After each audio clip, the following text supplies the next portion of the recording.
This week on Nation's Business, we take you on a media tour to the province of Lomaiviti to highlight how government development projects are bringing about improvements to the lives of communities.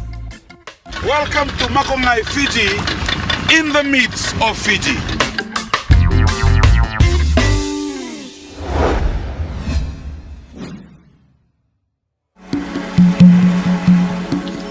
The media visit organized by the Ministry of Information to Ovalau and the surrounding islands of the Lomaiviti group started off with a setback, rain, which is a common sight in these parts but did not dampen the team's spirits. That Levuka is planning. Plans for day one of the tour changed, but the team felt lucky at being one of the many groups to tour Levuka, Fiji's first capital, which is now a UNESCO World Heritage Site. The first day of the planned 3-day visit started off with a briefing from the provincial administrator of Lomaiviti and our tour guide, the informative Kelepi Kumbunamela. 200,000 from tourism. When I talk about tourism, because the location of Moturiki, which we will visit tomorrow, Friday.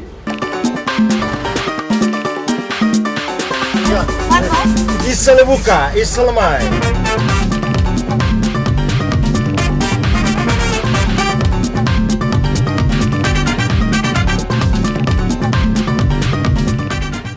The island of Ovalau is made up of 2 districts, Lovoni and Levuka. Traveling to Lovoni, one is amazed by the breathtaking scenery of towering misty mountain steeps, which surround Levuka, and was one of the reasons that prompted the transferring of the capital from Levuka to Suva in 1877.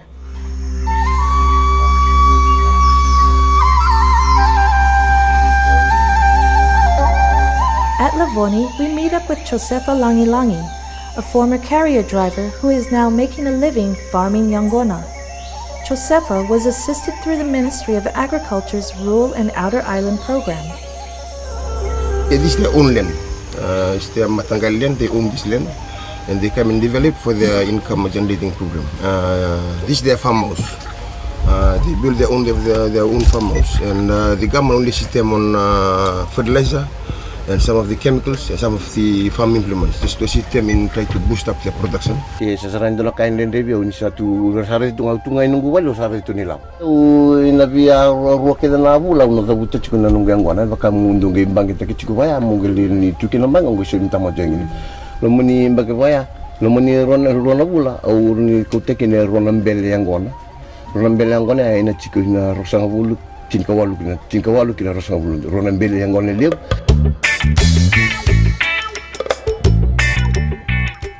Nation's Business was introduced to 59-year-old Etuate Dranindalo, who left his paid employment as a clerk with government 6 years ago to toil his own land. By last year, he had surpassed all Yangona farmers in Ovalau and was awarded by the Ministry of Agriculture as the Farmer of the Year for the Lomaiviti group. Dranindalo estimates that about 34,000 Yangona plants are ready for harvest in his farm at a cost of $40 per plant. He has about 4 children, 1 in New Zealand, 2 in Suva, and one of the youngest one is his son, who is assisting in farming. Those 3 kids are gaining a bachelor in the University of the South Pacific, and it was paid from the farm, and one of his kids is now going into postgrad, which is paid from Equate's income from the farm. That is the minimum of his sale for 1 month, and his labor cost for 1 month comes around to $800, sometimes $1,200 for 1 month. That is a labor cost. The self-made millionaire turned farmer encourages other villagers to work their land. He says his secret to success is time management, discipline, and proper planning.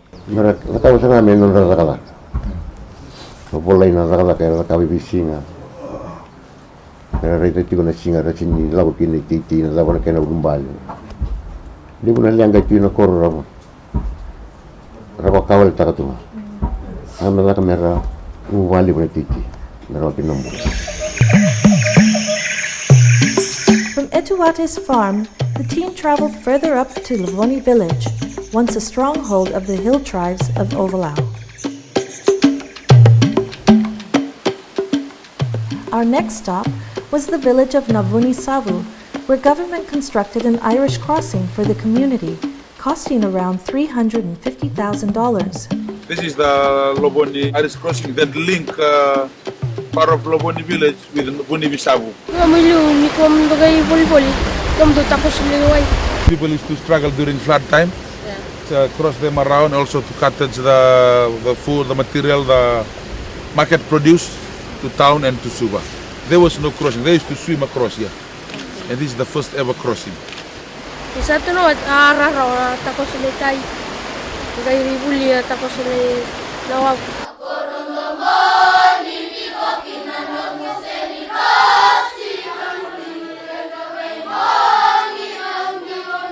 From there, the team headed to Beretta District School, where $25,000 was set aside by government towards the renovation of its school block and teachers' quarters.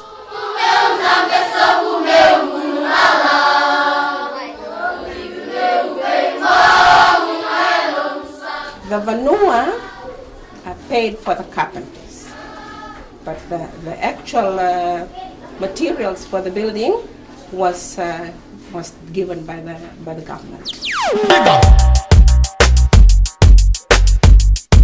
Apart from the development, the school has also started its own fish farming project worth $1,500. The project was funded by the Ministry of Health to supplement protein supply for the school children of Beretta. From Beretta, we traveled to Nukututhia village to visit Chone and Makareta Sautu. The couple were assisted by the Ministry of Social Welfare's Poverty Alleviation Program, which is aimed at ensuring that all Fijians are provided with proper housing. That is their old house, and that is their kitchen, their bathroom and toilet. Now government is assisting them through this housing. So far it's $8,000. They don't have to pay any deposit, which they are qualified. They don't have children, and 72-year-old. Through social welfare and Commissioner Eastern Office. Tikibu baba timaina tinkadiwa viturua. Kirosini valvieni me adova mainikua kirosange mitungo endo ni rovali vinaka sadaka tigo ni rovali war ni rovali sili plus na kaya kirowasini tandra ni nayado au babi na vinaka taka na matenitu ina singa ni ko ina kavaedora kina ni rombula ba mata bubali. There's so many criteria that are qualified, be poor or even single mothers who have different father, plenty children, and there's no other way that anybody can help them. We also assist, but they need to be qualified. From Nukutovia, we traveled to the newly constructed Wine Draw Bridge at Ngavul River. The bridge provides a major link to Levuka town and was built after a request from the Lavoni District Council to the Commissioner's office, since the old one became prone to flooding. This is the last project before the transfer to the Fiji Road Authority. Okay. This one. That's why it's maintained by Ministry of Works. Last for the day, we visited the newly constructed road that leads to Navombo village. Villagers of Navombo used to walk on muddy tracks to their village, but today the new gravel road is making life easier for the villagers, who were assisted through the Non-Cane Access Road project, which comes under the Commissioner Eastern's office. This is the first road. Before there was no road here. Okay. Yeah, and then this government built this road just last year. It's 5 o'clock in the afternoon, but here in Ovalau, the dark, cloudy weather is telling the team to call it a day. It's day 2 of the media tour, and the weather has finally cleared. Beyond the horizon lies Wakaya on the eastern side of Ovalau. The change in weather has brought about high spirits, as this provides an opportunity to travel out to sea. But first, we visit the fish processing plant, PAFCO, the pride of Ovalau, which will be marking its 50th anniversary. Food poisoning, fish poisoning? No,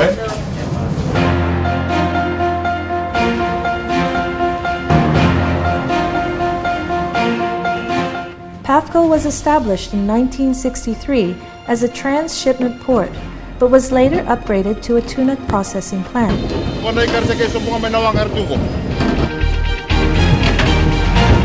Today, the company exports 95% of its produce offshore, with the rest sold locally. More than 99% of the company is owned by government and is currently employing 882 people, making it the largest employer in the Lomaiviti group. Each year, the company pays out approximately $4 million in wages to a workforce that is made up of 70% of women from Ovalau. There was thought, it was staged to relocate PAFCO to Sabsago or to Lotoka. That would mean the removal of $4 million from the local economy. But we are still here because of the government's commitment to the island and to the province.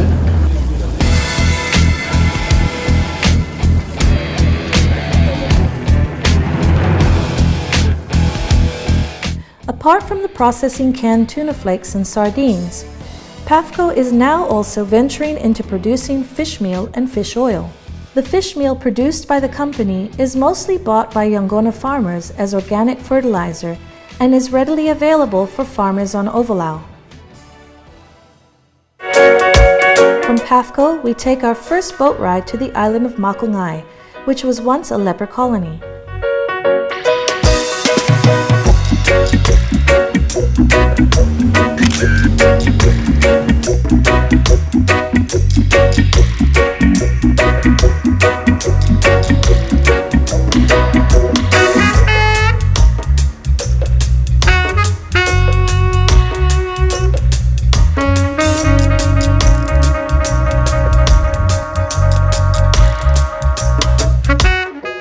Welcome to Makungai, Fiji, in the midst of Fiji.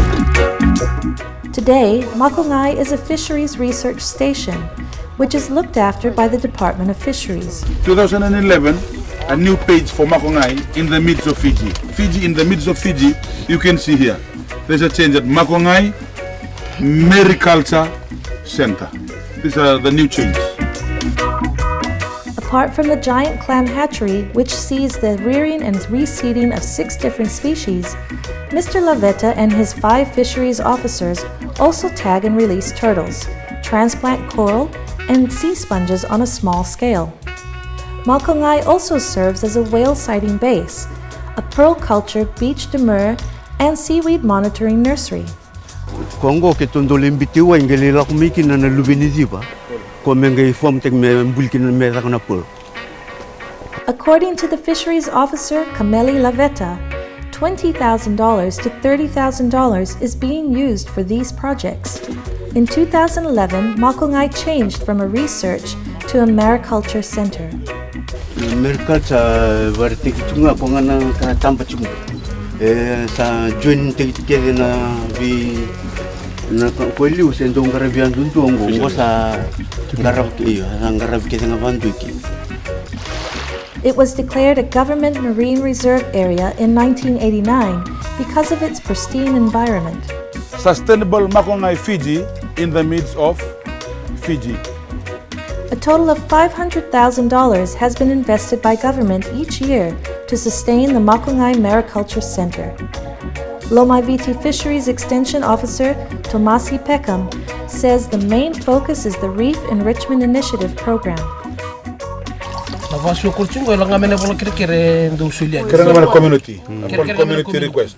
Unong na kere ni basua na tilase na tindong ira porkaram bango na kere basu lumilis na bita kau sa zuru mana porkaram na sana Lomaiviti sa chigo na nito ililiu na turang piei o ko la ko mai buan na bola kere na bi korkor sa ngai mai biau ni ber na ngai bitani ber na nito project manager ni Reef Initiative program o ko sana ngai banjo tanga mai bina maninja nene no Makungai.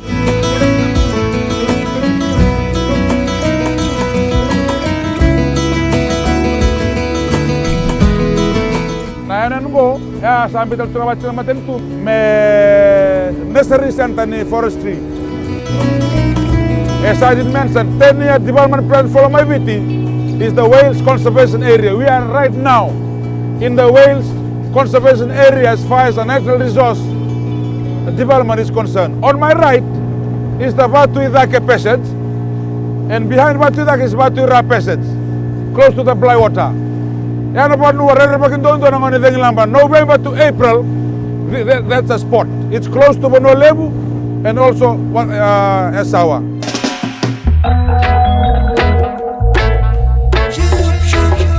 Up next, we visit the island of Yanudha, which is a 10-minute boat ride from Ovalau. The team left at the break of dawn to the island, which has only one village. Like many coastal villages, sea level rise has been a challenge to live with, so much so that the government has assisted the people of Yanudha village with the construction of a seawall through its 1/3 to 2/3 village scheme, where the villages provided the labor and government assisted in the provision of building materials such as cement. The team also visited Yanudha's water source, where plans have been in the pipeline to find an alternative source since seawater is affecting the groundwater supply. We are assisting in the improvement of this tombu, and part of the Tikina Council program is to supply them with a water tank. In the island, they didn't know that Yanudha has no hill, so they survive on whatever is left over from the rain, and this is where they have their bath. From Yanudha, we journey to our last island of the tour, the island of Moturiki, which is home to 900 people and consists of 10 villages.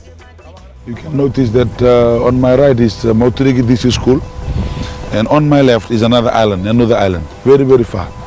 During the high tide, the students have to travel from Yanudha right up to Moturiki District School. Even on low tide, they still have to walk, as you can see now. These are some of the challenges that we're facing, but we thank the government of the day for trying to solve in some of the challenges that is facing by the people of Moturiki. One of it in trying to promote the boarding school in the primary school. Now we are approaching Naidambe. At Naidambe, we were shown the Women's Sewing Project that is being run by the Ministry of Women in trying to empower rural mothers in providing for their families. Last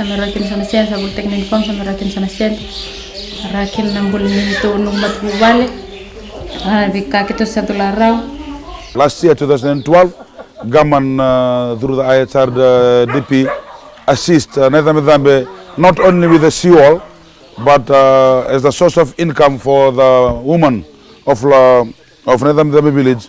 The whole building, this is donated by the government, and also the sewing machines plus the water tank. It's more than $60,000. Nation's Business was taken to Moturiki District School, where students showcased their tsunami preparedness drill, which is a program run by the Ministry of Education for all coastal schools around Fiji. Karena sih di kemana di laman rara, kita mendana sih di kembali lain, baca kembali lakadaki bamba, kembali wawat melayan bamba. From 2012, thanks to the government, on my far right, that is the boarding facilities, this school received an assistance of 24,000, and the teachers' quarters on that right, 23,000 is from the Commissioner Eastern, and also the upgrading and the repairing of the school. As you can see, the repair, 10,000 was the first allotment, and another 18,000, 28,000 altogether from the Commissioner Eastern Division. So, the 2012 from the government, we receive $70,000 worth of assistance from government, and when you look at the solar, this is a 65,000 assistance from the European Union.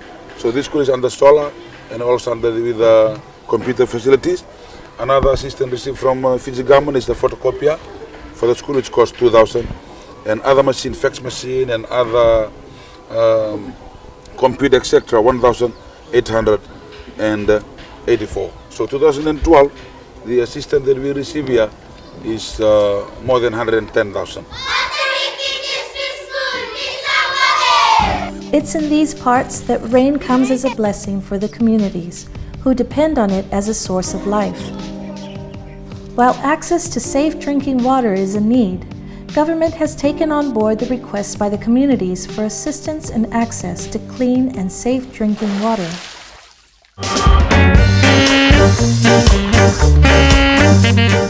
With the tour over, the media team were hosted to dinner by the provincial administrator, Kelepi Kumbuna Meda.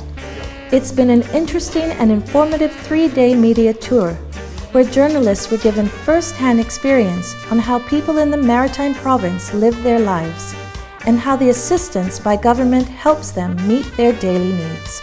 It was an eye-opener and a great initiative, I might say, because looking at the plight of the villages was just was heartbreaking. And you have a responsibility to report on it with an objectivity and impartiality. So yes, the Lomaiviti Province tour was very good. I managed to get a lot of human interest stories and interesting, just to see how the people live their daily lives and the struggles that they go through. It's amazing, the resilience of the people here. They're just unique in their own way, and the heritage site is something that we should be all proud of as Fijians. I think this one is more reality check for us. It's touching onto the grassroots people, looking at the developments in the ground itself and visiting islands, then getting the real feeling of what is happening in the ground. And Big Vinawali should go to the Ministry of Information for providing media outlets with this experience, going to where farmers who have had a taste of success to tell stories back to other farmers who would also like to follow the footsteps, and visiting heritage sites here in the old capital, Levuka. Before you come, you do not visit places that you always heard about, but now you know more, and a lot has been said since Levuka been now under the National Heritage Site, and most of this site are well known in the history of Fiji.